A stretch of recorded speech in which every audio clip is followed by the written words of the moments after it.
had a son. Then he finds the modern pictures and asks Ben about his parents. Ben gets uncomfortable and explains that they passed away in an accident, so Herschel says they should go to the cemetery to pray for their souls. Ben gets uncomfortable again, explaining he isn't a religious guy, which disappoints Herschel. Feeling bad for the old man, the next day Ben takes Herschel to see the family graves, but Herschel is devastated to discover that the cemetery is in shambles. He can't help crying at the sight of Sarah's abandoned tombstone and begins praying for her, asking Ben to join him. However, Ben prefers to look at his phone. At that moment, some workers show up to put up a billboard of Russian vodka right on top of the graves. Seeing the word vodka makes Herschel think that the Cossacks that destroyed his home are doing this, which makes him furious as he confronts the workers to ask them to stop.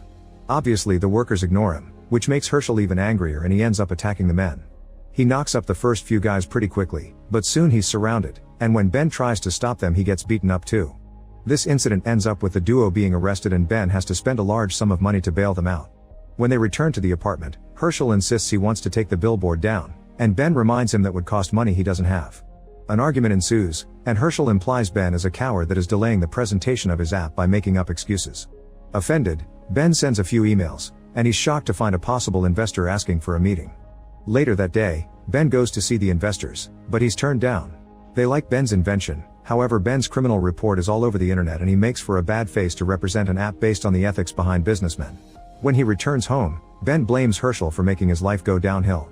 Herschel doesn't understand Ben's ideas and claims that they should start a pickle business instead, making Ben so furious that he says that Sarah would be ashamed of Herschel right now. He also points out it's easy for Herschel to talk but he can't do anything in this modern world without Ben. Hurt by all these accusations, Herschel swears to build a pickle empire without any help and make his dead relatives proud by cutting down the billboard. Before leaving, Herschel tells Ben he's a disgrace to the family name. Afterward, Herschel goes to the grocery store to buy cucumbers, but they are too expensive.